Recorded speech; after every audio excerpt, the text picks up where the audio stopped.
We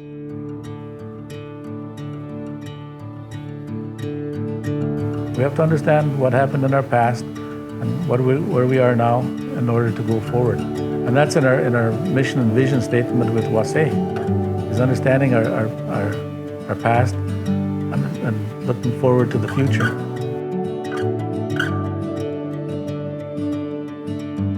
Different programs, a lot of one-on-one counseling with our specialists here, with our cultural support and our RHSWs. So a lot of that happens, and it's just a place for them to come in and to talk.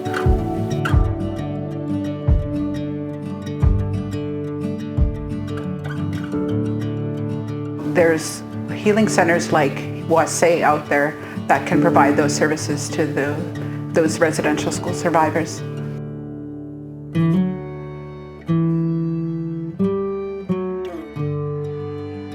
I feel calm here, I don't feel nervous, and I connect with the people.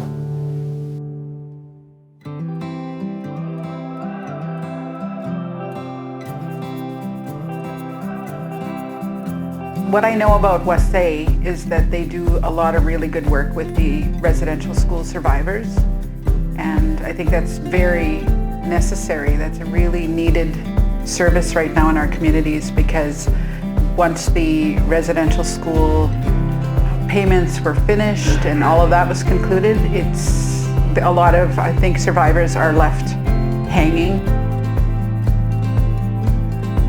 So like I said, the residential school survivors, the ones that have had their hearings, they come and they come here for support. And then we get the intergenerationally affected, we do programs with them. When our Indian residential school survivors come, they bring their families. They bring their children and their grandchildren. And when you see that connection between the grandparents and the children and the grandchildren, them that they're starting to get closer, because there's that understanding of what happened to their parents or to their grandparents. They walk with them, walk with survivors through that journey, because sometimes that journey is challenging, of course, right? Because they're talking about stuff that happened as a child, and of course that can be difficult. And so it's always great to have a place like WASE and staff and a team that can do that and help maneuver through a process that can be quite complex depending on what they're going through. It's just about teaching them who they are as First Nations people, whether they're Cree, Dene, Ojibwe, Dakota. We've had all kinds. I never used to talk. I always had my head down. And then when I came here, I said, I had to start opening up, because when we had a sharing circle, I usually pass. But for me, when I come here, I talk. It opens the inside of me. I get to speak, and what I want to say comes out. So, and I go home happy and relaxed. A lot of them are in their later years in life now, and I want them to be happy, to live a good life, and to put aside a lot of that trauma that they've gone through. Like we're reaching more people as we're going along, and the vision that we have is to help more and more. So we're aiming for that goal of helping more and more as we're going along.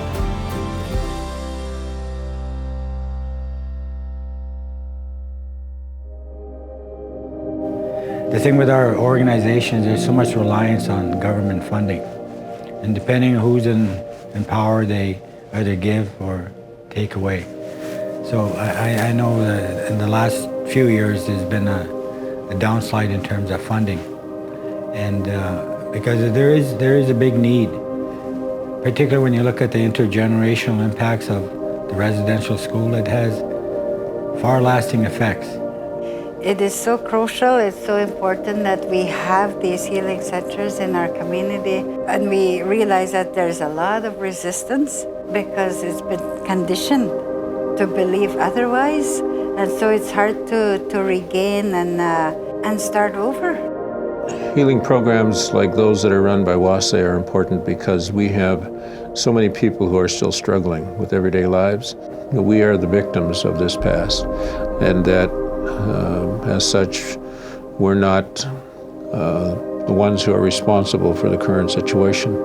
But at the same time, WASE and others are able to show Indigenous people and communities that we are the ones who are responsible for our own future, and therefore we need to begin to take control of that.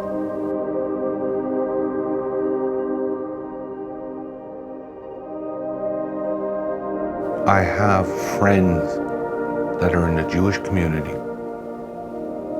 Those people have been persecuted for thousands of years, right?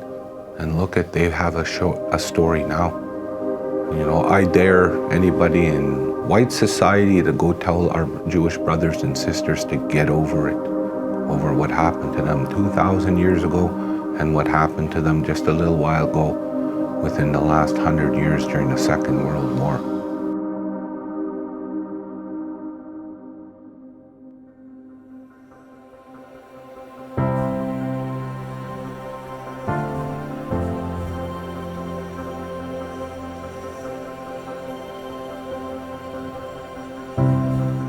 I think for residential school survivors and families, it's always great to have a place that they can come and seek support, whatever that may be, as far as emotional support, finding resources, cultural support.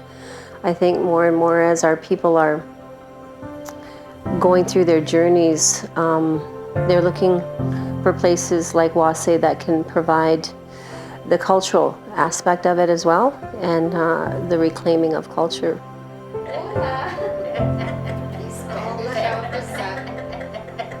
It's a safe place for them to come in and to feel safe, and that they can share their feelings and their concerns and not be judged. They are very important because we have so many of our people that are lost, that don't know who they are. And these are the effects of the residential schools, the ripple effects. We're gonna, like an elder said, we're gonna feel them for 7 generations.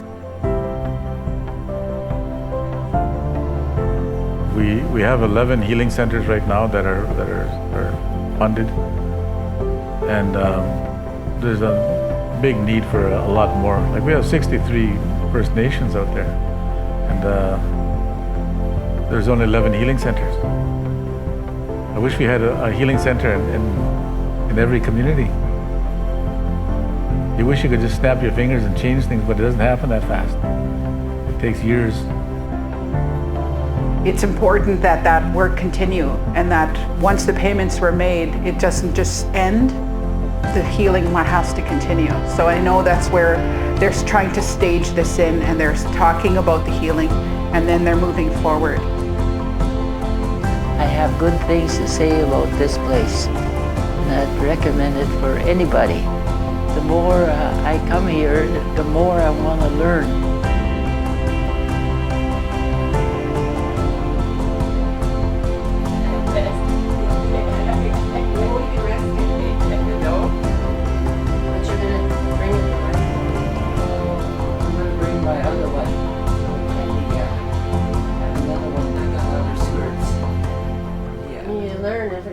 Yeah. You gonna try it again? Yeah.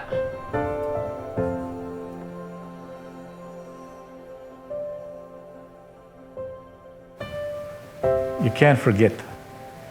You know, you can forgive some of those things that happened to them and to us, but you won't forget. You try to live a good life in spite of that.